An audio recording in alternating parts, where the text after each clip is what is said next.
옛날 아주 먼 옛날에 호랑이가 담배를 피우고 토끼가 춤을 추던 시절보다 더 오래된 어느 평화로운 산골 마을에 마음씨 착한 김서방이라는 사람이 살고 있었습니다. 이 마을은 뒤로는 든든한 산이 병풍처럼 둘러쳐져 있고 앞으로는 맑은 개울물이 쉬지 않고 흐르는 곳이라 사시사철 사람들의 마음을 편안하게 해주는 아름다운 곳이었습니다. 마을 사람들은 모두 욕심이 없고 순박하여 대문을 잠그지 않고 살 정도였으며 콩 한쪽도 나눠 먹는다는 옛말이 꼭 들어맞는 그런 정겨운 이웃들이 모여 사는 곳이었습니다. 김서방은 그 중에서도 유독 사람 좋기로 소문이 자자했는데 비록 가진 재산은 넉넉하지 않았으나 남의 어려운 일을 보면 그냥 지나치지 못하고 제 일처럼 나서서 도와주니 마을에서 그를 모르는 사람이 없을 정도였습니다. 김서방에게는 가족보다 더 아끼고 사랑하는 아주 특별한 친구가 하나 있었으니 바로 황금빛 털을 가진 영리한 개 누렁이였습니다. 누렁이는 김서방이 아주 작은 강아지였을 때부터 데려와 품에 안고 키운 개였는데 어찌나 영특하고 주인의 마음을 잘 헤아리는지 마을 사람들은 입을 모아 사람보다 낫다고 칭찬하곤 했습니다. 김서방이 밭을 갈러 나갈 때면 누렁이는 앞장서서 길을 안내했고 김서방이 마루에 앉아 땀을 식힐 때면 꼬리를 살랑이며 곁에 앉아 주인의 거친 손길을 묵묵히 받아내곤 했습니다. 누렁이의 눈은 마치 깊은 우물처럼 맑고 깊어서 김서방이 슬픈 일이 있어 한숨을 쉴 때면 그 눈망울로 주인을 빤히 쳐다보며 위로를 건네는 듯 했습니다. 어느 해 늦가을 산과 들에는 단풍이 붉게 물들고 억새가 하얗게 피어나 바람에 흩날리는 계절이 찾아왔습니다. 가을 거지가 모두 끝나고 마을 곳곳에는 볏짚 타는 구수한 냄새가 감돌았으며 사람들의 얼굴에는 한 해 농사를 무사히 마쳤다는 안도감과 넉넉함이 묻어났습니다. 하늘은 더없이 높고 푸르러서 바라보기만 해도 가슴이 탁 트이는 그런 날들이 계속되었습니다. 김서방은 창고에 쌓인 곡식을 바라보며 흐뭇한 미소를 지었고 올겨울을 따뜻하게 날 수 있겠다는 생각에 마음이 한결 가벼워졌습니다. 그는 며칠 뒤 열리는 이웃 마을 큰 장터에 나가 필요한 물건도 사고 오랜만에 친구들과 회포도 풀 생각에 벌써 마음이 들떠 있었습니다. 드디어 장날 아침이 밝아오자 김서방은 평소보다 일찍 일어나 세수를 하고 정갈하게 옷을 차려입었는데 그의 표정은 소풍 가는 아이처럼 밝았습니다. 하얀 무명 저고리에 낡았지만 깨끗하게 손질한 조끼를 걸치고 머리에는 반듯한 갓을 쓰니 영락없는 점잖은 선비의 모습이었습니다. 김서방은 마당 한 구석에 묶어둔 집신 중에서도 가장 튼튼하고 질긴 놈으로 골라 신으며 오늘 하루 장터에서 보낼 즐거운 시간을 상상했습니다. 누렁이는 주인이 외출 채비를 하는 것을 눈치채고는 벌써 꼬리를 헬리콥터처럼 돌리며 껑충껑충 뛰기 시작했는데 그 모습이 어찌나 귀엽고 사랑스러운지 김서방은 허허 웃으며 누렁이의 머리를 쓰다듬어 주었습니다. 김서방은 허리춤에 엽전 몇 뼘이 든 주머니를 단단히 챙기고 대문을 나서며 누렁이에게 자, 오늘은 날씨도 좋으니 너도 함께 장 구경이나 가자꾸나라고 다정하게 말을 건넸습니다. 누렁이는 마치 그 말을 알아듣기라도 한 듯 큰 소리로 멍 하고 짖으며 앞장서서 달려나갔습니다. 마을 어귀를 지날 때 동네 어르신들이 평상에 앉아 담소를 나누고 있다가 김서방을 보고는 아이고, 김서방 오늘 장에 가는가? 누렁이도 데리고 가니 든든하겠구먼 하며 덕담을 건넸습니다. 김서방은 허리를 굽혀 공손하게 인사를 올리며 예, 어르신들. 장에 가서 만난 안주라도 사올 테니 저녁에 탁주나 한잔 하시지요. 하고 너스레를 떨었습니다. 마을을 벗어나자 눈앞에는 넓은 들판과 굽이진 산길이 펼쳐졌는데 가을 햇살이 내려앉은 풍경은 그야말로 한 폭의 그림과도 같았습니다. 길가에는 이름 모를 들꽃들이 마지막 힘을 다해 피어 있었고 바람이 불 때마다 마른 풀잎들이 서로 부대끼며 사각사각 소리를 냈습니다. 누렁이는 신이 나서 풀숲을 헤치고 다니며 코를 킁킁거렸고 가끔 죄미나 토끼 같은 산짐승 냄새를 맡으면 귀를 쫑긋 세우고 쫓아갈 듯한 심협을 하여 김서방을 웃게 만들었습니다. 김서방은 뒷짐을 지고 느긋하게 걸으며 맑은 공기를 깊이 들이마셨는데 폐부 깊숙이 스며드는 시원한 바람맛이 그 어떤 보약보다 좋게 느껴졌습니다. 장터로 가는 길 중간에는 꽤 가파른 고개가 하나 있었는데 사람들은 이 고개를 넘어야만 비로소 큰 장이 서는 읍내에 닿을 수 있었습니다. 고개 양옆으로는 사람 키보다 훨씬 큰 억새풀이 빽빽하게 자라나 있어 마치 거대한 황금 물결이 일렁이는 듯한 장관을 연출했습니다. 바람이 불어오면 억새들이 일제히 한쪽으로 누우며 쏴 하는 파도 소리를 냈는데 그 소리가 묘하게 사람의 마음을 차분하게 가라앉히는 힘이 있었습니다. 김서방은 고갯마루에 잠시 멈춰서서 땀을 닦으며 아래를 내려다보았고 누렁이도 주인 곁에 얌전히 앉아 혀를 내밀고 가쁜 숨을 몰아쉬었습니다. 이 고개는 워낙 풀이 무성하고 건조한 탓에 마을 어른들은 아이들에게 늘 이곳을 지날 때는 불씨 하나라도 조심해야 한다고 이르곤 했습니다. 바짝 마른 억새와 낙엽들은 작은 불티 하나만 튀어도 순식간에 거대한 불길로 번질 수 있는 위험을 안고 있었기 때문입니다.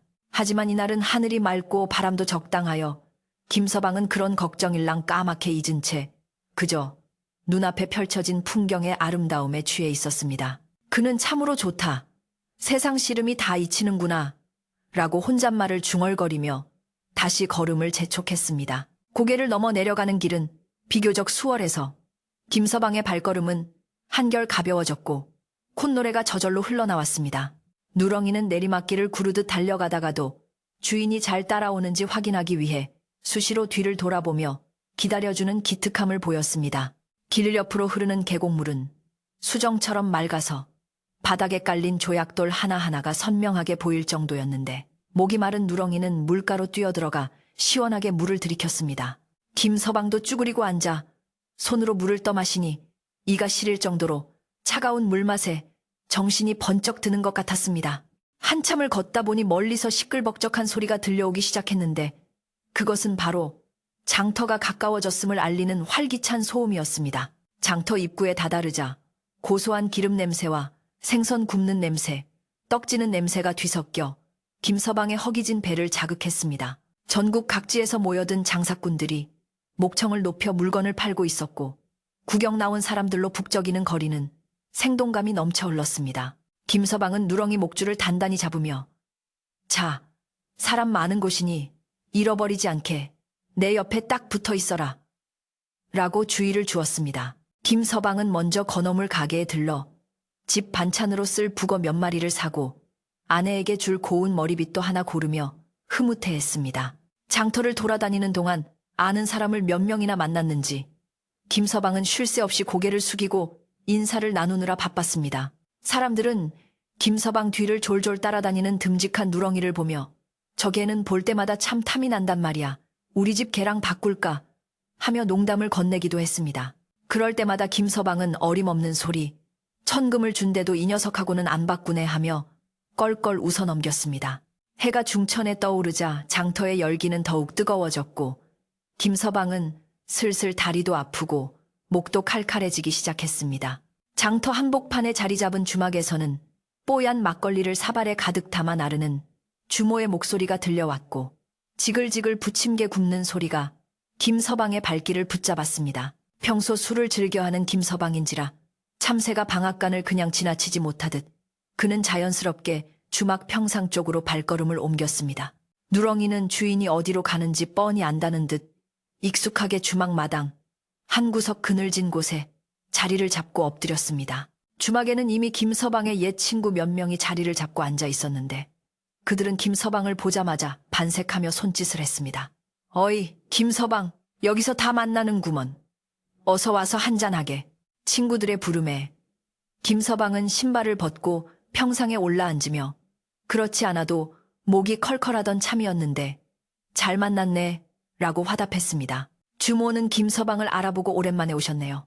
오늘은 특별히 잘 익은 술로 내올 테니 천천히 드시다 가세요.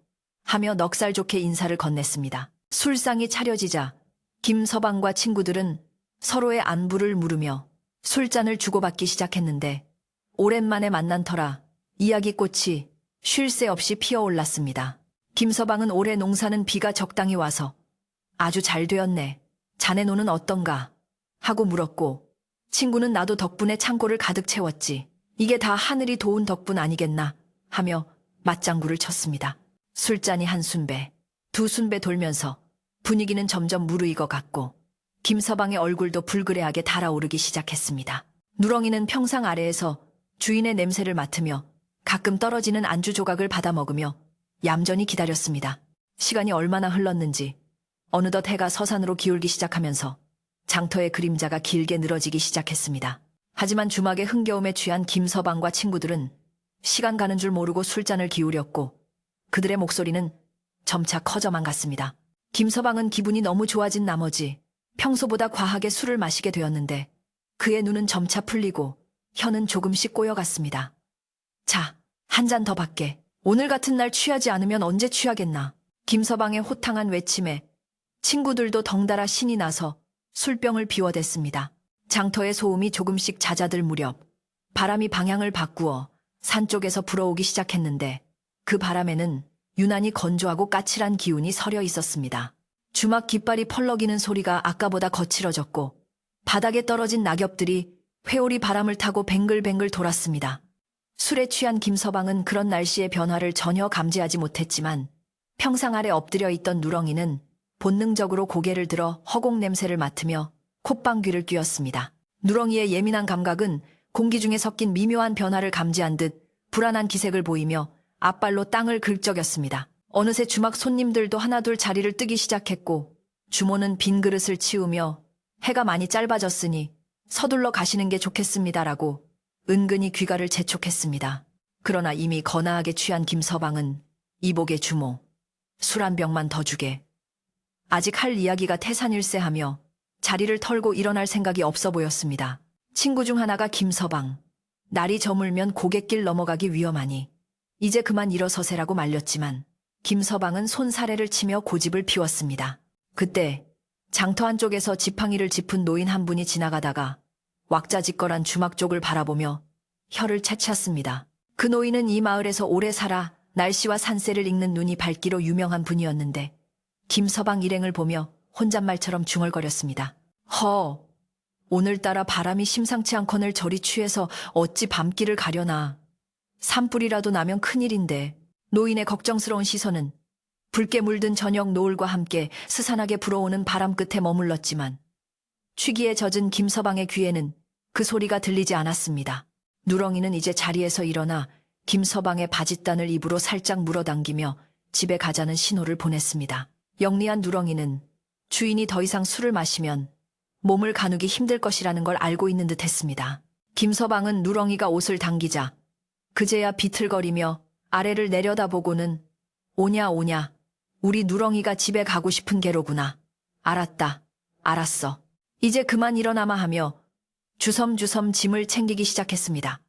하지만 그의 몸은 마음처럼 따라주지 않아 일어서는 것조차 버거워 보였습니다. 김서방은 남은 술을 단숨에 들이키고 비틀비틀 일어서서 계산을 치른 뒤 친구들과 아쉬운 작별 인사를 나누었습니다. 다음에 또 보세. 조심해서들 가고. 인사를 마친 김서방은 누렁이를 앞세우고 장터를 빠져나와 다시 집으로 향하는 길에 들어섰습니다. 이미 사방은 어둑어둑해지고 있었고 낮에는 아름답게만 보였던 억새밭과 산길이 이제는 검은 그림자를 들이우며 어딘가 모르게 으스스한 분위기를 자아내고 있었습니다. 누렁이는 주인의 발걸음에 맞춰 천천히 걸으며 사방을 경계하는 눈빛을 빛냈습니다. 집으로 가는 길은 올 때보다 훨씬 멀고 험하게 느껴졌는데 술 기운이 온몸으로 퍼진 김서방에게는 평평한 길도 울퉁불퉁하게 느껴졌습니다. 그는 자꾸만 헛발을 디디며 비틀거렸고 그럴 때마다 누렁이는 재빨리 다가와 몸으로 주인을 지탱해주려 애썼습니다. 찬 바람이 불어와 김서방의 뜨거운 얼굴을 식혀주었지만 그것은 오히려 취기를 더 오르게 하는 듯했습니다. 김서방은 흥얼흥얼 콧노래를 부르다가는 이내 알 수 없는 말을 중얼거리며 정신을 조금씩 놓아가고 있었습니다. 고갯길 입구에 다다르자 바람은 더욱 거세져서 억새들이 요란한 소리를 내며 울부짖는 듯했습니다. 하늘에는 별이 하나둘 떠올랐지만 달빛은 구름에 가려 희미하기만 했습니다. 김서방은 무거운 눈꺼풀을 억지로 들어올리며 아이고, 이 고개만 넘으면 집인데 왜 이리 멀게만 느껴지나 하고 한숨을 내쉬었습니다. 누렁이는 주인을 재촉하듯 앞에서 멍멍 지저대며 힘을 북돋아 주었지만 김서방의 발걸음은 점점 더 느려지고 무거워져만 갔습니다. 밤이 깊어질수록 산속의 공기는 차갑고 건조해졌으며 바스락거리는 낙엽 소리가 유난히 크게 들려왔습니다. 김서방과 누렁이는 어둠이 짙게 깔린 산길을 위태롭게 걸어가고 있었고 그들의 뒤로 알 수 없는 불길한 기운이 서서히 다가오고 있음을 아무도 눈치채지 못했습니다. 그렇게 김서방의 위험한 귀갓길은 시작되었고 이 밤이 지나기 전에 벌어질 엄청난 사건의 서막이 서서히 오르고 있었습니다. 김서방과 누렁이가 마을로 돌아오는 고갯길에 접어들었을 때 밤은 이미 깊을 대로 깊어져 사위는 칠흑 같은 어둠에 잠겨 있었습니다. 하늘에 떠있던 달마저 구름 뒤로 숨어버려 길을 비추는 것은 오직 희미한 별빛 몇 점뿐이었고 산속의 정막은 무거울 정도로 그들을 짓눌렀습니다. 가을바람은 낮보다 훨씬 거칠어져서 앙상한 나뭇가지들을 흔들어대며 기괴한 소리를 만들어냈고 발에 채는 낙엽들은 바스락거리며 마치 누군가 뒤따라오는 듯한 착각을 불러일으켰습니다. 하지만 술기운이 온몸을 지배하고 있는 김서방은 이러한 밤의 스산함을 전혀 느끼지 못한 채 그저 흥겨운 기분에 취해 콧노래를 흥얼거리며 비틀비틀 걸음을 옮길 뿐이었습니다. 그의 발걸음은 갈지자로 흔들렸고 그때마다 거친 숨소리가 하얀 입김이 되어 차가운 공기 중으로 흩어졌습니다. 누렁이는 주인의 불안한 걸음걸이가 영 마음에 걸리는지 잠시도 한눈을 팔지 않고 김서방의 곁을 바짝 지켰습니다. 주인이 왼쪽으로 비틀거리면 얼른 왼쪽으로 가서 몸을 대어주고 오른쪽으로 쏠리면 다시 오른쪽으로 가서 중심을 잡아주는 모습이 마치 어린아이를 돌보는 어미와도 같았습니다. 누렁이의 귀는 쫑긋 세워져 사방에서 들려오는 작은 소리 하나도 놓치지 않으려 애썼고 코는 쉴 새 없이 움직이며 밤 공기에 섞인 냄새를 맡았습니다. 산속 짐승들의 냄새, 썩은 나무 냄새, 그리고 어딘가 모르게 매캐하고 건조한 흙냄새가 누렁이의 예민한 후각을 자극하며 알 수 없는 불안감을 안겨주었습니다. 어허, 취한다 취해. 달도 좋고 바람도 좋고 우리 누렁이도 좋고 세상에 부러울 것이 하나도 없구나. 김서방은 허공을 향해 소리치며 기분 좋게 웃음을 터뜨렸습니다. 그의 목소리는 고요한 산속에 메아리쳐 울렸지만 돌아오는 것은 차가운 바람 소리뿐이었습니다. 평소라면 이 시간쯤이면 집에 도착해 따뜻한 아랫목에 누워 있어야 했지만 술에 취해 걸음이 느려진 탓에 그들은 아직도 고개의 중턱을 넘지 못하고 있었습니다. 김서방은 자꾸만 감기는 눈꺼풀을 억지로 들어올리며 조금만 더 가면 되는데 왜 이리 다리가 무거운고 하며 투덜거렸습니다. 집시는 이미 흙투성이가 되었고 옷자락은 길가에 도단한 가시덤불에 걸려 여기저기 뜯겨 있었지만 그는 개의치 않았습니다. 고개를 오르는 길은 점점 더 가파라졌고 숨이 턱까지 차오른 김서방은 잠시 쉬어가고 싶은 유혹을 강하게 느꼈습니다. 길 옆으로 펼쳐진 넓은 풀밭은 마치 푹신한 이불처럼 보였고 바람에 흔들리는 억새들은 어서 와서 쉬라며 손짓하는 것만 같았습니다. 누렁아, 우리 여기서 잠시만 앉았다 가자꾸나. 다리가 아파서 더는 못 가겠다. 김서방은 누렁이에게 말을 건네며 풀밭 쪽으로 몸을 돌렸습니다. 누렁이는 주인의 바짓단을 물고 컹컹 짖으며 말리려 했지만 이미 졸음과 취기가 몰려온 김서방의 고집을 꺾을 수는 없었습니다. 그때 고개 위쪽에서 누군가가 급히 내려오는 발자국 소리가 들려왔습니다. 늦은 밤 산을 넘어가던 이웃마을의 나무꾼 박노인이었습니다. 박노인은 지게에 빈 작대기만 꽂은 채 서둘러 내려오다가 길가에 주저앉으려는 김서방을 발견하고는 깜짝 놀라 멈춰 섰습니다.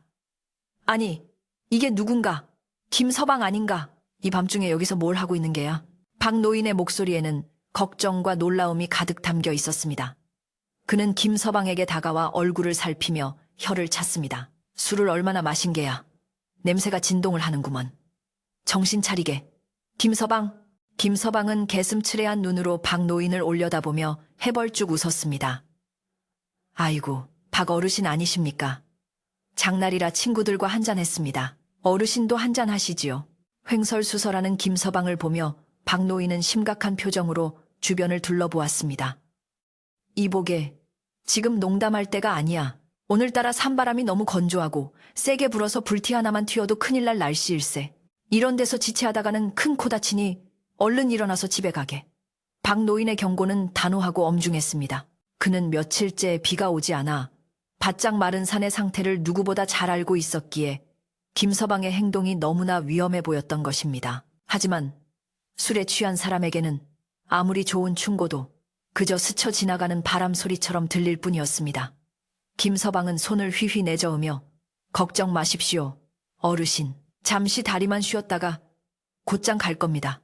우리 누렁이가 지키고 있으니 호랑이도 못 덤빌 겁니다. 라고 큰 소리 쳤습니다. 박노인은 답답한 마음에 김서방을 억지로 일으켜 세우려 했지만 축 늘어진 장정의 무게를 감당하기에는 역부족이었습니다. 에잉, 젊은 사람이 고집은 세 가지고 내 내일 아침에 자네 안 사람에게 다 일러 바칠 걸세. 꼭 곧바로 일어나야 하네. 알겠나? 박노인은 신신당부를 하고는 아쉬운 듯 뒤를 돌아보며 어둠 속으로 사라졌습니다. 박노인이 떠나고 난 뒤 다시 정적이 찾아온 고갯길에는 바람소리만 더욱 요란해졌습니다. 김서방은 잔소리도 참, 내가 어린애도 아니고 라고 중얼거리며 다시 풀밭에 털썩 주저앉았습니다. 엉덩이에 닿는 차가운 땅의 감촉이 오히려 뜨겁게 달아오른 몸의 열기를 식혀주어 기분이 좋았습니다. 그는 갓을 벗어 무릎 위에 올려놓고 하늘을 올려다보았는데 구름 사이로 잠깐 얼굴을 내민 달님이 마치 자신을 보고 빙그레 웃는 것 같아 덩달아 미소를 지었습니다. 달님, 내 오늘 기분이 참 좋소. 우리 집 마누라. 잔소리만 없으면 더 좋을 텐데 말이오. 누렁이는 주인이 다시 일어날 기미가 보이지 않자 안절부절 못하며 주위를 맴돌았습니다. 평소처럼 얌전히 엎드려 기다리지 않고 자꾸만 주인의 얼굴을 핥고 앞발로 어깨를 툭툭 치며 깨우려 했습니다.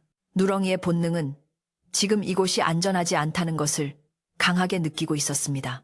바싹 마른 억새풀들이 서로 부대끼며 내는 소리는 마치 마른 장작이 타닥거리는 소리와 흡사했고 공기 중에 떠다니는 먼지 냄새는 코를 맵게 만들었습니다.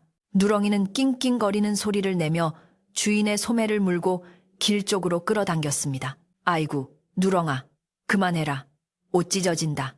알았다, 알았어. 조금만 눈 좀 붙이고 가자니까. 김서방은 귀찮다는 듯 누렁이를 밀어내고는 그대로 풀밭에 벌러덩 드러누워 버렸습니다. 등 뒤로 느껴지는 푹신한 풀의 감촉과 살랑거리는 바람은 그를 깊은 수렁 같은 잠의 세계로 유혹했습니다. 그는 팔을 베개 삼아 머리에 베고 다리를 쭉 뻗으며 편안한 자세를 잡았습니다. 딱 한숨만 자고 가는 거야. 딱 한숨만. 그의 말소리는 점점 작아지더니 이내 드르렁거리는 코 고는 소리로 바뀌었습니다. 김서방이 잠든 곳은 고개 너머에 있는 마을 사람들이 억새밭 평원이라고 부르는 넓은 들판의 한가운데였습니다. 이곳은 가을이면 사람 키보다 큰 억새가 장관을 이루지만 그만큼 겨울철에는 불이 나기 가장 쉬운 위험한 지역이기도 했습니다. 사방이 온통 누렇게 말라 비틀어진 풀들로 둘러싸여 있어 작은 불씨 하나만 떨어져도 순식간에 화약꽃처럼 폭발할 수 있는 곳이었습니다. 김서방은 하필이면 그 마른 풀들의 한복판, 가장 깊숙하고 아늑해 보이는 곳에 자리를 잡고 무방비 상태로 잠이 들어버린 것이었습니다. 시간이 흐를수록 바람은 점점 더 사나워졌습니다. 산 능선을 타고 넘어오는 바람은 마치 굶주린 짐승의 울음소리처럼 우웅거리며 골짜기를 휘감았습니다. 나뭇가지들이 심하게 흔들리며 뚝뚝 부러지는 소리가 들렸고 바닥의 낙엽들은 회오리 바람을 타고 공중으로 솟구쳤다가 다시 떨어지기를 반복했습니다. 자연은 마치 다가올 재앙을 예고하듯 거칠게 몸부림치고 있었지만 깊은 잠에 빠진 김서방은 세상 모르고 코를 골며 꿈속을 헤매고 있었습니다. 그의 꿈속에서는 풍년가가 울려 퍼지고 맛있는 술상이 끝도 없이 차려져 있었습니다. 누렁이는 잠든 주인 곁을 지키며 앉아 있었지만 한시도 긴장을 늦출 수 없었습니다. 녀석은 자꾸만 바람이 불어오는 쪽, 산 아래쪽을 향해 고개를 돌리며 코를 킁킁거렸습니다. 그곳에서부터 무언가 심상치 않은 기운이 올라오고 있었기 때문입니다. 처음에는 그저 희미한 탄 냄새인 줄 알았으나 시간이 지날수록 그 냄새는 점점 짙어지고 매캐해졌습니다. 누렁이는 자리에서 벌떡 일어나 앞을 주시했습니다. 어둠 속이라 잘 보이지 않았지만 멀리 산 아래쪽 숲에서 붉은 빛이 번쩍이는 것이 보였습니다. 그것은 반딧불이의 빛도 도깨비불도 아니었습니다. 누렁이는 본능적으로 그것이 위험한 것임을 감지하고 주인을 향해 크게 짖었습니다. 멍, 멍, 멍. 고요한 산속에 누렁이의 짖는 소리가 날카롭게 울려 퍼졌습니다. 평소라면 주인이 벌떡 일어나 왜 그러냐 하고 물었을 테지만 술에 깊이 취한 김서방은 미동도 하지 않았습니다. 오히려 시끄럽다는 듯 몸을 뒤척이며 돌아 누울 뿐이었습니다. 누렁이는 더욱 다급해져서 주인의 얼굴을 마구 핥고 앞발로 가슴을 긁어댔습니다. 하지만 김서방은 무거운 잠에 밑에서 헤어나올 줄 몰랐습니다. 산 아래에서 시작된 불길은 건조한 바람을 타고 무서운 속도로 산을 기어오르기 시작했습니다. 바싹 마른 낙엽과 풀들은 불이 붙기에 더없이 좋은 먹잇감이었습니다. 타닥타닥 하는 소리가 점점 가까워지더니 어느새 우르릉 하는 소리로 변해갔습니다. 불은 마치 살아있는 괴물처럼 혀를 날름거리며 닥치는 대로 삼켜버렸고 붉은 화마는 춤을 추듯 억새밭을 향해 달려들었습니다. 바람은 불길을 더욱 부채질하여 순식간에 작은 불씨를 거대한 화염으로 키워놓았습니다. 마을 쪽에서도 이 불길한 징조를 눈치챈 사람들이 하나둘 밖으로 나오기 시작했습니다. 저기 산 쪽에 저게 무슨 불빛이야. 아이고 산불이다. 산불이 났어. 마을 사람들의 다급한 외침이 들려왔지만 산 중턱에 있는 김서방에게까지는 닿지 않았습니다. 마을 청년들이 꽹과리를 치고 소리를 지르며 산 쪽으로 달려가려 했지만 불길이 너무 거세고 바람이 심해 감히 접근할 엄두조차 내지 못했습니다. 그저 발만 동동 구르며 하늘을 원망할 뿐이었습니다. 김서방이 오늘 장에 갔다가 저 길로 올 텐데 혹시 마주치지는 않았겠지? 누군가의 걱정스러운 말에 마을 사람들의 얼굴은 사색이 되었습니다. 한편 잠든 김서방의 주변 공기는 점점 뜨거워지기 시작했습니다. 매캐한 연기가 자욱하게 깔리며 숨쉬기조차 힘들 정도로 탁한 공기가 밀려왔습니다. 누렁이는 이제 짖는 것만으로는 안 되겠다고 판단했는지 주인의 옷깃을 입에 물고 온 힘을 다해 뒤로 끌어당기기 시작했습니다. 으으. 누렁이의 이빨이 옷감을 파고들고 네 다리에 힘줄이 솟을 정도로 힘을 썼지만 축 늘어진 성인 남자의 몸은 꿈쩍도 하지 않았습니다. 누렁이는 울부짖듯 낑낑거리며 주인을 깨우려 사투를 벌였습니다. 그때 멀리서 붉은 혀를 날름거리던 불길이 드디어 억새밭 입구에 도달했습니다. 건조한 억새에 불이 붙자마자 무서워하는 소리와 함께 불기둥이 하늘 높이 치솟았습니다. 억새밭은 순식간에 불바다로 변했고 그 열기는 김서방이 잠든 곳까지 후끈하게 전해졌습니다. 사방이 붉게 물들고 열기가 피부를 찌를 듯이 다가왔지만 술과 잠에 취한 김서방은 여전히 깊은 수렁 속에 빠져 있었습니다. 누렁이의 눈에 공포와 절망, 그리고 주인을 향한 애처로움이 가득 찼습니다. 누렁이는 불길을 피해 혼자 도망칠 수도 있었습니다. 내 발 달린 짐승의 빠르기라면 지금이라도 충분히 불길을 따돌리고 안전한 곳으로 피신할 수 있었을 것입니다. 하지만 누렁이는 단 한 번도 도망칠 생각을 하지 않았습니다. 녀석은 불타오는 억새밭과 잠든 주인을 번갈아 보며 어쩔 줄 몰라 발을 동동 구르다가 이내 결심한 듯한 눈빛을 보였습니다.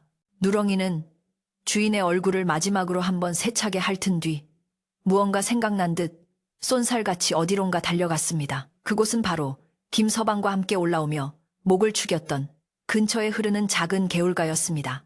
불길은 이제 김서방의 코앞까지 다가왔습니다.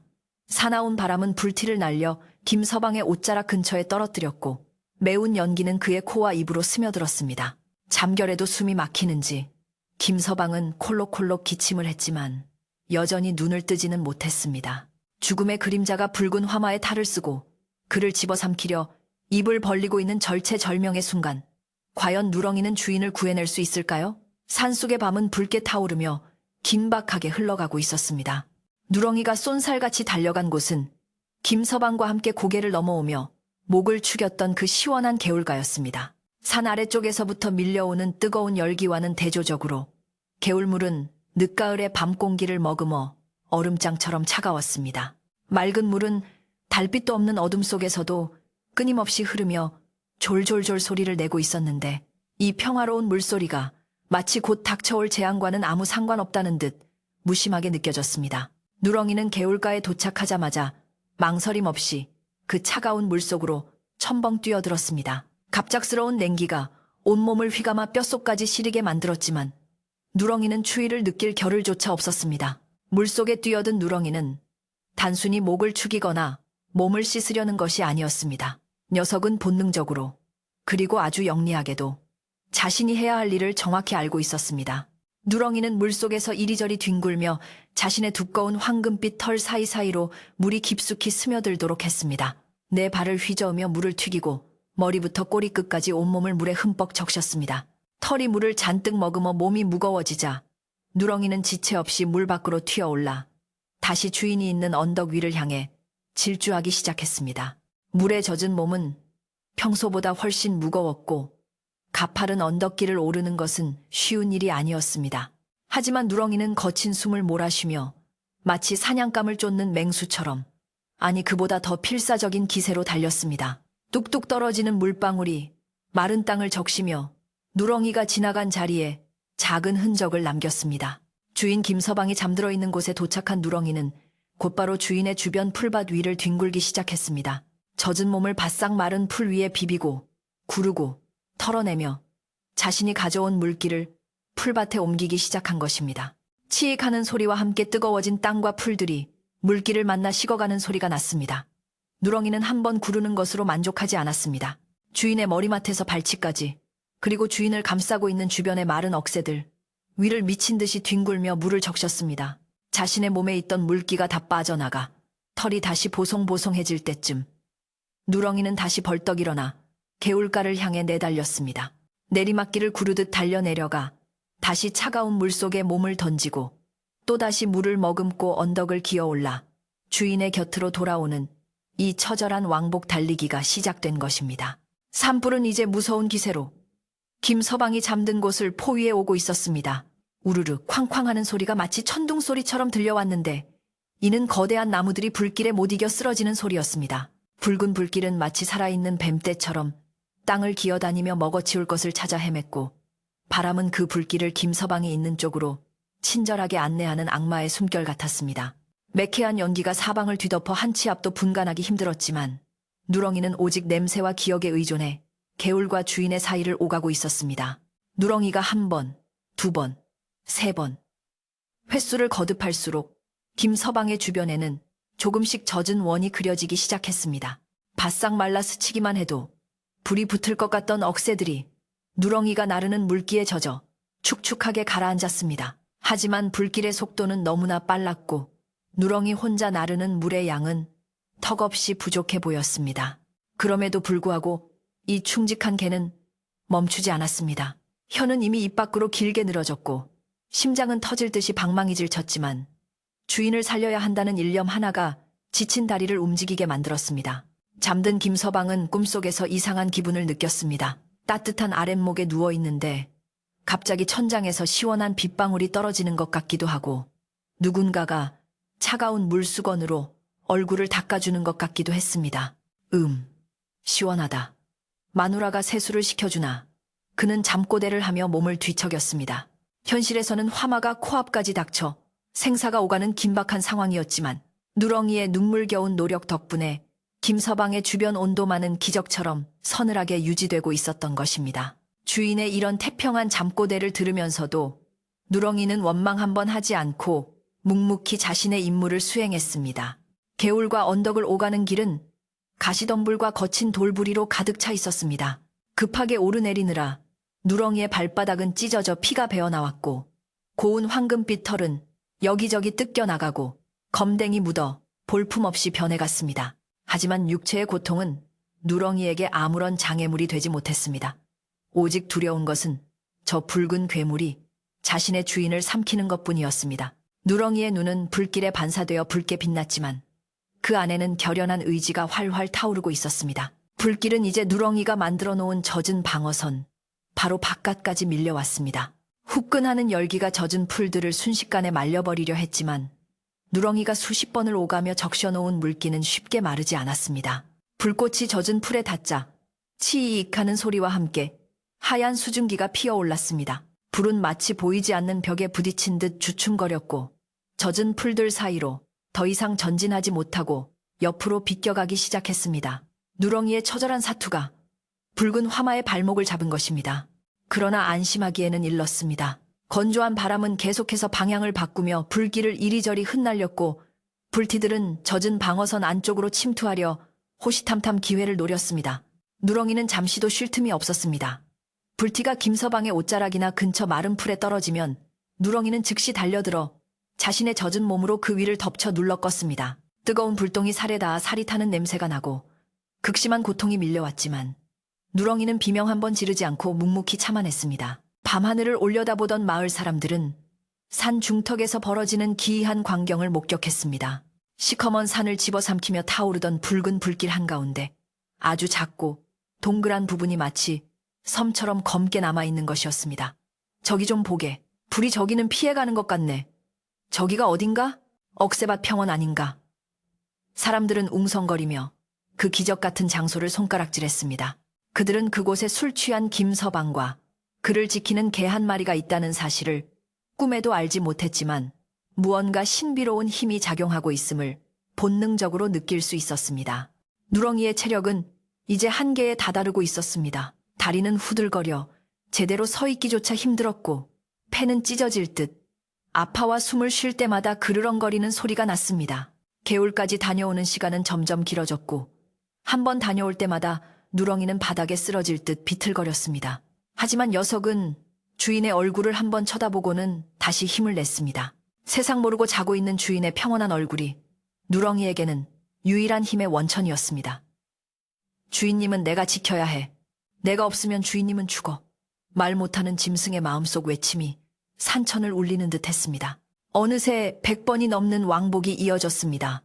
누렁이의 몸에서 떨어지는 것은 이제 단순한 개울물이 아니었습니다.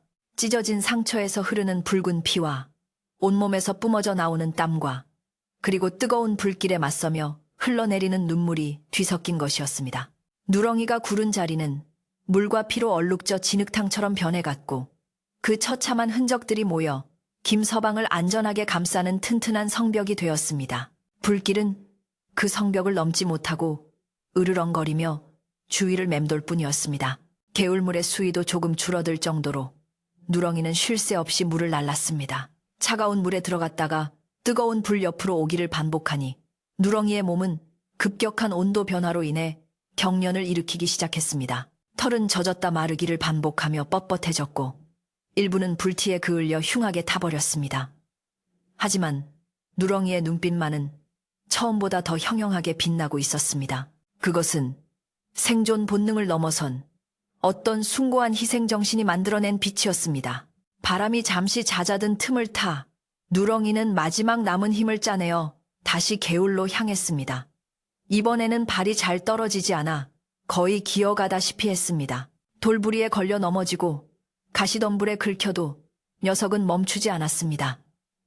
개울가에 도착한 누렁이는 물속에 몸을 담그는 것조차 힘겨워 보였습니다. 그저 물가에 철퍼덕 쓰러지듯 누워 헐떡거릴 뿐이었습니다. 차가운 물이 뜨거운 몸을 식혀주자 잠시 정신이 드는 듯 했지만 누렁이는 자신이 더 이상 움직일 힘이 없음을 직감했습니다. 하지만 그때 화르륵 하며 바람이 다시 불어와 불길이 거세지는 소리가 들렸습니다. 그 소리는 누렁이의 감겨가던 눈을 다시 번쩍 뜨게 만들었습니다. 아직 끝나지 않았습니다. 주인이 아직 위험합니다. 누렁이는 비틀거리며 다시 일어났습니다. 내 다리에 힘이 들어가지 않아 자꾸만 미끄러졌지만 턱을 깨물고 개가 그럴 수 있다면 그런 심정으로 물을 잔뜩 머금은 채 다시 언덕을 향해 기어오르기 시작했습니다. 이것이 마지막이 될지도 모른다는 슬픈 예감을 안고서 말입니다. 김서방의 코 고는 소리는 여전히 평화롭게 이어지고 있었습니다. 그는 꿈속에서 시원한 폭포수 아래서 목욕을 하는 꿈을 꾸고 있었을지도 모릅니다. 자신의 충직한 친구가 밖에서 생명을 깎아가며 자신을 위해 불과 싸우고 있다는 사실은 까맣게 모른 채 그는 야속할 정도로 깊은 잠에 빠져 있었습니다. 김서방의 옷자락 끝은 살짝 그을려 있었지만 누렁이가 몸으로 덮어끈 덕분에 더 이상 타지 않았습니다. 그 작은 흔적이 누렁이의 치열한 사투를 증명하고 있었습니다. 시간이 얼마나 흘렀을까? 동쪽 하늘이 아주 조금씩 튄 빛을 띠기 시작했습니다. 밤새 타오르던 산불도 먹잇감을 다 태우고 나니 기세가 한풀 꺾인 듯 했습니다. 그러나 김서방 주변을 둘러싼 열기는 여전히 뜨거웠습니다. 누렁이는 이제 걷는 것조차 불가능했습니다. 녀석은 개울에서 돌아와 주인의 곁에 도착하자마자 그대로 털썩 주저앉았습니다. 더 이상 개울로 갈 힘도 다시 일어날 힘도 남아있지 않았습니다. 누렁이는 마지막으로 남은 물기를 짜내듯 주인의 몸쪽에 자신의 젖은 몸을 바짝 붙였습니다. 누렁이의 숨소리는 쇳소리처럼 거칠어졌고 심장 박동은 희미해져 갔습니다. 녀석은 고개를 힘겹게 들어 주인의 얼굴을 바라보았습니다. 세상에서 가장 사랑하는 주인, 밥을 주고 머리를 쓰다듬어 주던 따뜻한 손길의 주인. 누렁이는 주인의 냄새를 깊이 들이마시며 안도감을 느꼈습니다. 주인님은 무사해. 녀석은 젖은 몸으로 주인을 감싸 안은 채 마치 어미 닭이 병아리를 품듯 웅크리고 누웠습니다. 다 타버린 잿더미 속에서 오직 그들이 있는 그 작은 원만이 생명력을 품은 채 남아 있었습니다. 사위가 조금씩 밝아오면서 참혹했던 밤의 흔적이 드러나기 시작했습니다. 검게 타버린 억새들과 앙상하게 남은 나무들 사이로 김서방과 누렁이가 있는 곳만은 푸른 빛을 잃지 않고 있었습니다. 그것은 자연의 기적이 아니라 한 생명의 목숨을 건 헌신이 만들어낸 기적이었습니다. 하지만 그 기적의 대가는 너무나 가혹하고 슬픈 것이었습니다. 누렁이의 눈꺼풀이 천천히 내려앉았고 녀석의 몸에서 피어오르던 마지막 수증기가 아침 안개와 섞여 허공으로 흩어졌습니다. 마을에서는 날이 밝자마자 사람들이 산으로 올라올 채비를 하고 있었습니다. 간밤에 불길이 어느 정도 잡혔는지 피해는 어느 정도인지 확인하기 위해서였습니다. 그리고 무엇보다 연락이 끊긴 김서방의 생사가 걱정되어 사람들의 마음은 타들어가고 있었습니다. 설마 아니 변을 당하지는 않았겠지. 누렁이가 영리하니 피했을 거야. 사람들은 애써 희망 섞인 말을 주고받으며 지게와 예미를 챙겨 들고 산으로 향했습니다. 이제 곧 모든 진실이 밝혀질 순간이 다가오고 있었습니다. 동쪽 산등성이 너머로 붉은 해가 서서히 얼굴을 내밀기 시작하자 지난밤에 참혹했던 어둠은 물러가고 산천은 다시 본래의 모습을 드러냈습니다. 하지만 아침 햇살이 비친 산의 풍경은 평소와는 너무나 달랐습니다. 며칠 전까지만 해도 황금빛 억새가 물결치고 알록달록한 단풍이 곱게 물들었던 아름다운 산은 온데간데 없고 오직 시커멓게 타버린 잿더미와 앙상한 나뭇가지들만이 흉물스럽게 남아 있었습니다. 밤새 산을 집어삼킬 듯 포효하던 화만은 더 이상 태울 것이 없자 스스로 사그라들었지만 곳곳에서 피어오르는 희뿌연 연기가 그날 밤에 처절했던 사투를 증명하듯 하늘로 솟구치고 있었습니다.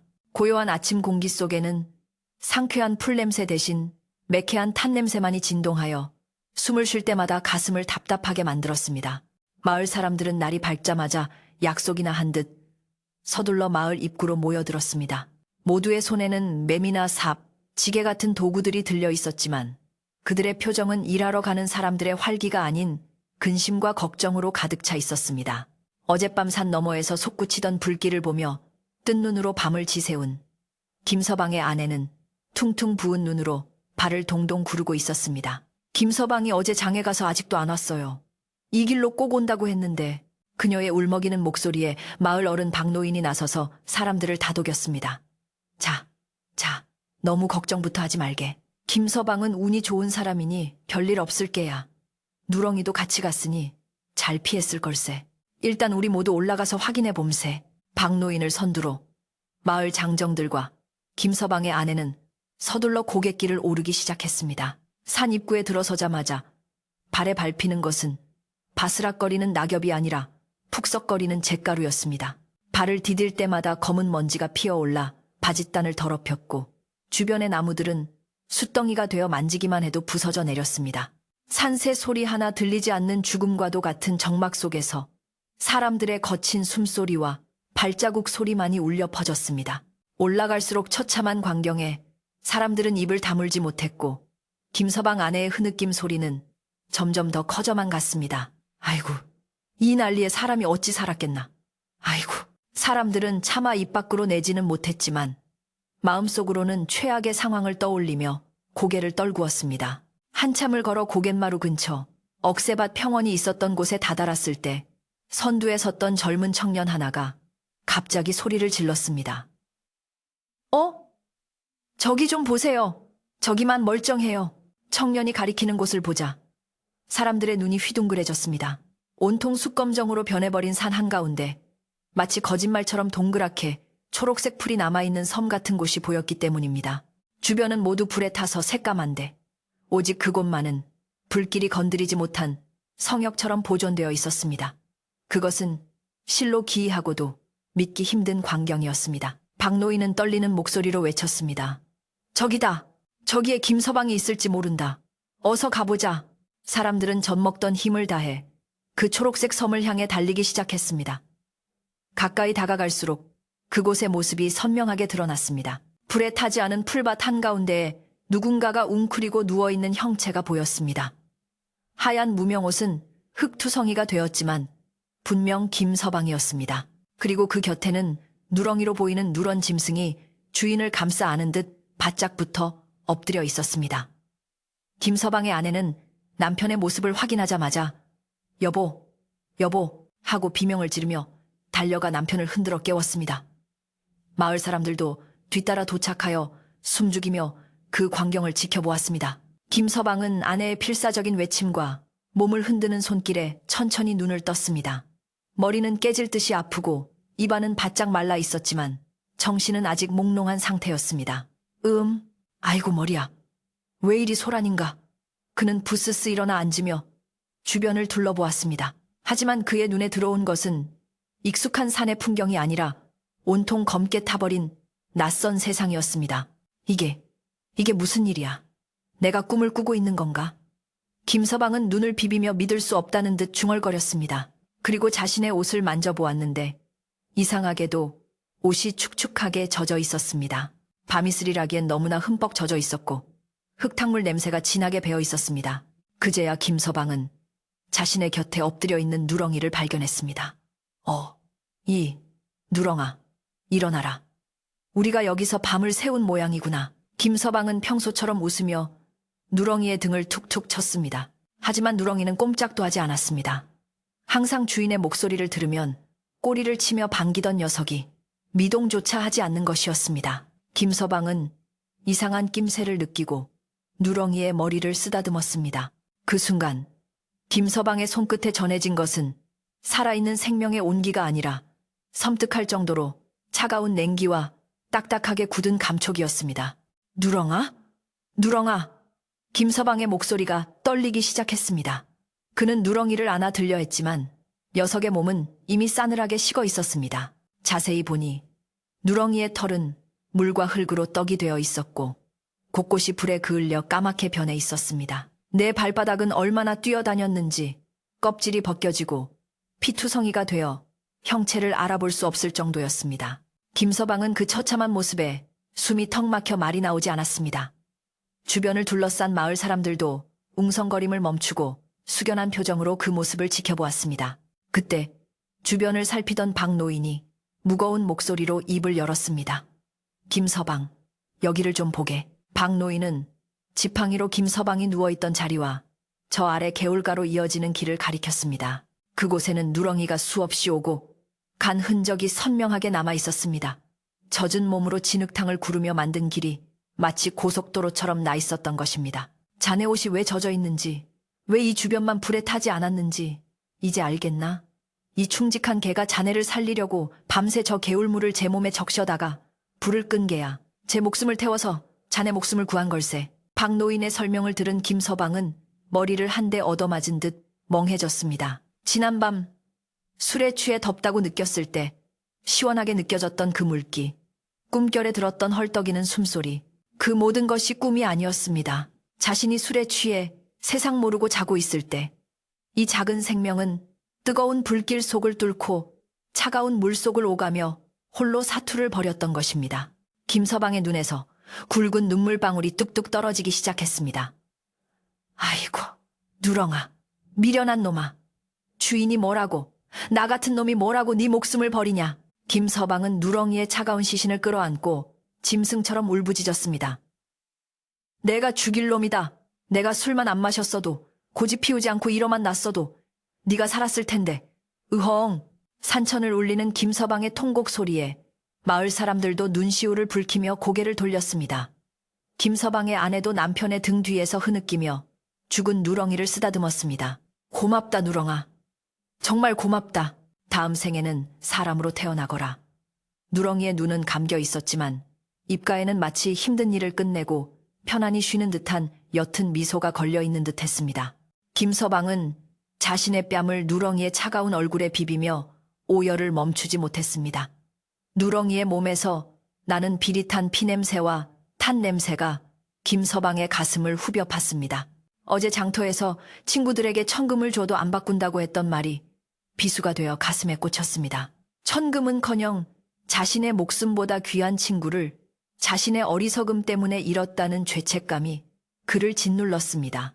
마을 사람들은 차마 김서방을 말리지 못하고 그가 슬픔을 토해내도록 잠시 기다려 주었습니다. 검게 타버린 산 위로 아침바람이 불어와 누렁이에 그을린 털을 살며시 흔들고 지나갔습니다. 한참을 그렇게 울던 김서방은 문득 정신을 차린 듯 자리에서 일어났습니다. 하지만 여전히 누렁이를 품에서 놓지 않았습니다. 여보게들, 이 아이를 이대로 둘 수는 없네. 내가 업고 내려가겠네. 양지 바른 곳에 묻어줘야겠어. 김서방은 비틀거리는 다리에 힘을 주어 일어섰고 축 늘어진 누렁이를 자신의 등에 업었습니다. 묵직한 무게가 등 뒤로 전해졌지만 김서방에게는 그 무게가 세상 어떤 짐보다 가볍고도 소중하게 느껴졌습니다. 박노인이 부축하려 했지만 김서방은 고개를 저으며 혼자 걷겠다고 고집했습니다.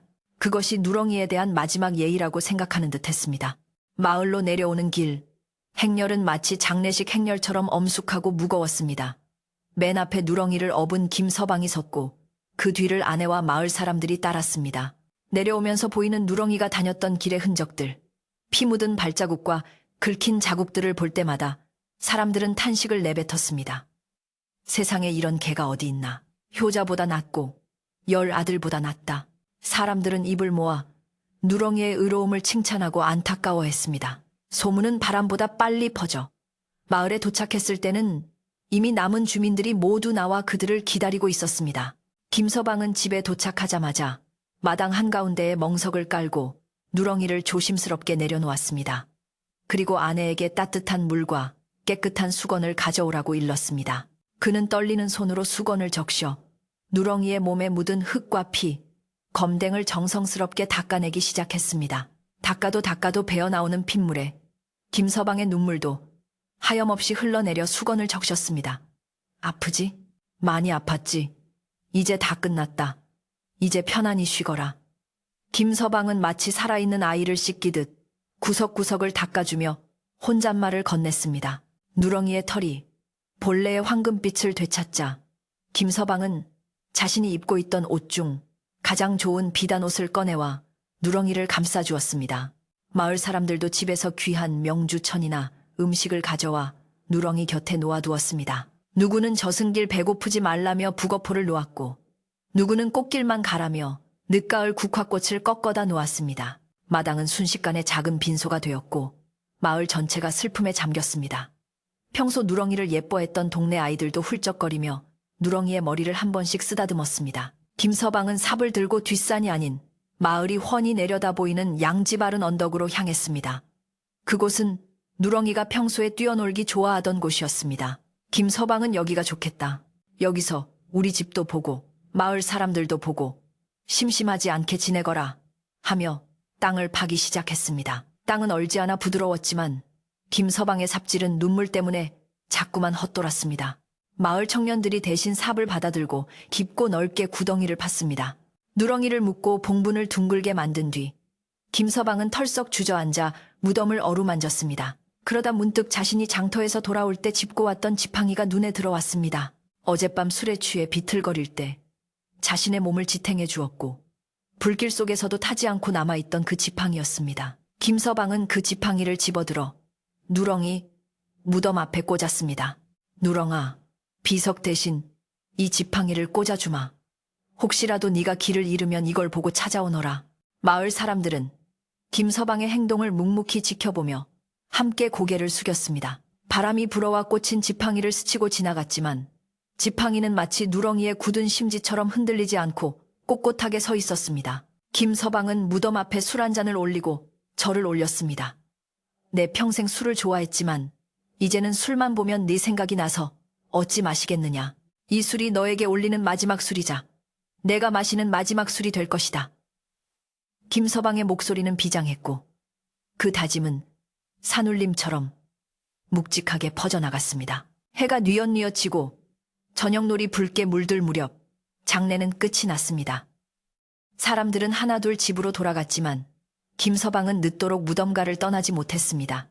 어두워지는 하늘을 배경으로 홀로 앉아있는 김서방의 뒷모습은 작고 쓸쓸해 보였지만 한편으로는 무언가 깊은 깨달음을 얻은 사람처럼 단단해 보이기도 했습니다. 그의 곁에는 이제 따뜻한 체온을 나누던 누렁이는 없었지만 가슴 속에는 영원히 지워지지 않을 뜨거운 사랑과 헌신의 기억이 자리 잡게 되었습니다. 밤하늘에 별이 하나둘 떠오르자 그 별들이 마치 누렁이의 맑은 눈망울처럼 반짝이며 김서방을 내려다보는 듯 했습니다. 누렁이를 떠나보낸 뒤 김서방의 집과 마을에는 하얀 눈이 소복하게 내려앉는 겨울이 찾아왔습니다. 불길이 휩쓸고 지나간 검은 상처 위로 하얀 눈이 덮이니 산은 마치 아무 일도 없었다는 듯 고요하고 순결한 모습을 되찾았습니다. 하지만 김서방의 마음속에는 여전히 그날 밤의 기억이 생생하게 살아있어 찬바람이 불 때마다 가슴 한구석이 시려오는 것을 느꼈습니다. 그는 매일 아침 일찍 일어나 따뜻한 밥을 지어 누렁이의 무덤을 찾았고 꽁꽁 언 땅을 손으로 어루만지며 하루를 시작했습니다. 마을 사람들은 그런 김서방을 보며 안쓰러워하면서도 한편으로는 그가 슬픔을 이겨내고 다시 일어서기를 간절히 바랐습니다. 김서방은 더 이상 술잔을 입에 대지 않았고 장터에 갈 일이 있어도 해가 지기 전에 서둘러 돌아오는 부지런한 사람이 되었습니다. 유난히 길고 추웠던 겨울이 지나고 처마 밑 고드름이 녹아 물방울이 되어 떨어지는 봄이 찾아왔습니다.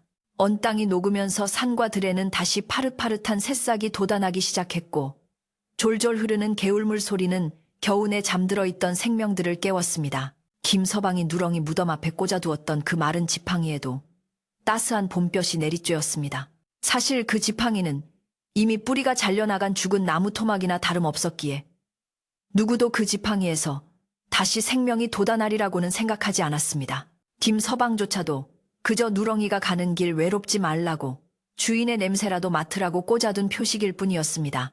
그러나 김서방은 무덤을 찾을 때마다 습관처럼 지팡이 주변에 물을 뿌려주며 목마르지 시원하게 마셔라 하고 말을 건네곤 했습니다. 그러던 어느 화창한 봄날 아침 여느 때처럼 무덤을 찾은 김서방은 자신의 눈을 의심할 만한 광경을 목격했습니다. 바싹 말라 비틀어져 껍질만 남았던 그 지팡이의 윗부분에서 아주 작고 연한 초록색 눈이 톡 하고 터져나와 있었던 것입니다.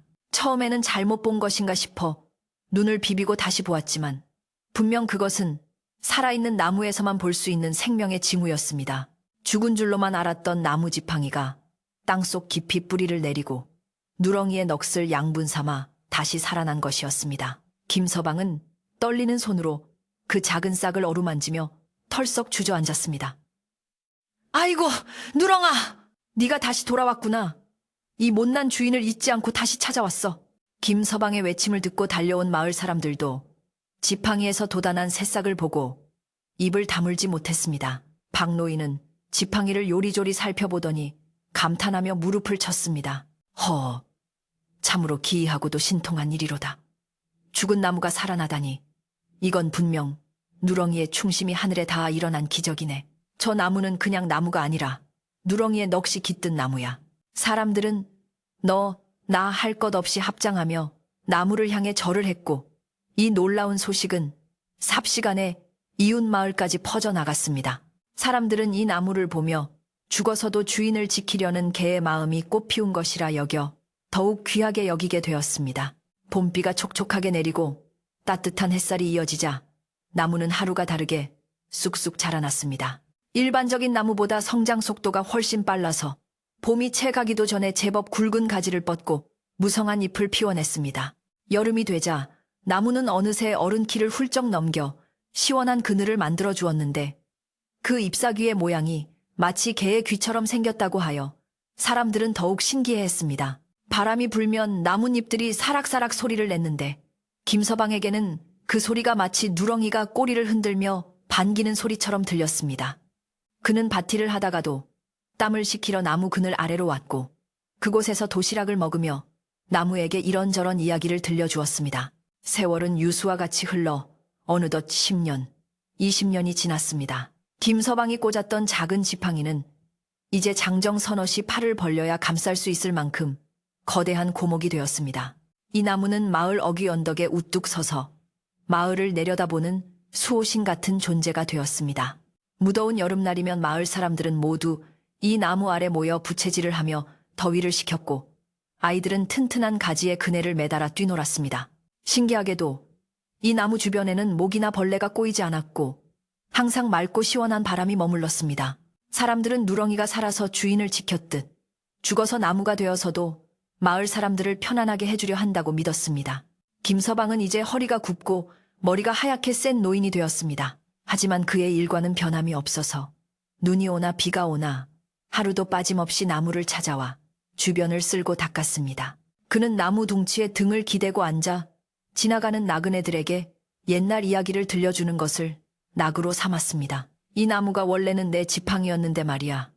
우리 누렁이가 하며 시작되는 그의 이야기는 언제나 듣는 이들의 눈시울을 붉히게 만들었습니다.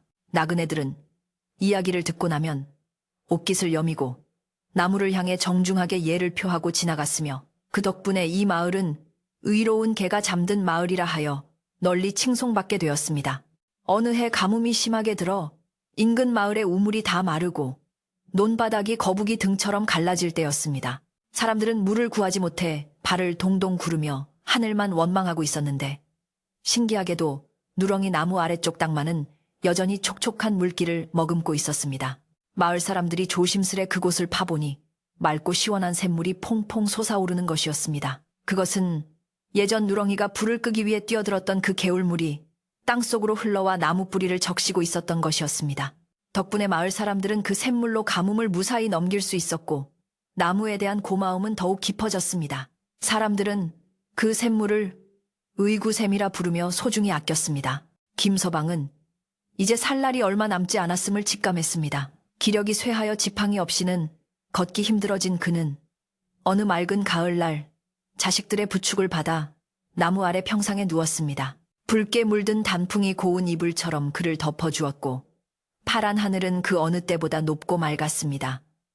김서방은 흐릿한 눈으로 나무를 올려다보며 미소를 지었습니다. 바람에 흔들리는 나뭇가지가 마치 누렁이가 앞발을 흔들며 어서 오세요, 이제 푹 쉬세요 하고 부르는 것만 같았습니다.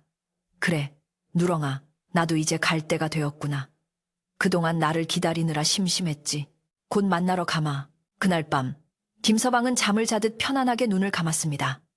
마을 사람들은 김서방의 유언대로 그를 누렁이 나무 바로 옆에 묻어주었습니다. 살아서는 둘도 없는 단짝이었고 죽음의 위기에서 생사를 달리했던 두 친구가 비로소 한 곳에 나란히 눕게 된 것입니다. 장례를 치른 날 밤 마을 사람들은 나무 주변에서 신비로운 광경을 보았다고 전해집니다.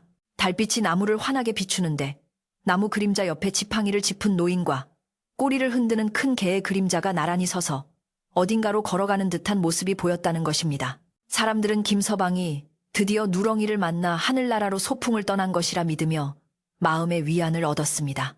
그 후로도 오랜 세월이 흘렀지만 그 나무는 여전히 그 자리를 지키며 마을의 역사를 지켜보고 있습니다. 봄이면 하얀 꽃을 피워 향기를 전하고 여름이면 짙은 녹음으로 그늘을 드리우며 가을이면 붉은 열매를 맺어 산새들을 먹이고 겨울이면 앙상한 가지로 눈을 맞으며 묵묵히 서 있습니다. 마을 사람들은 매년 10월이 되면 나무 아래 모여 제사를 지내며 누렁이의 의로움과 김서방의 우정을 기리고 있습니다.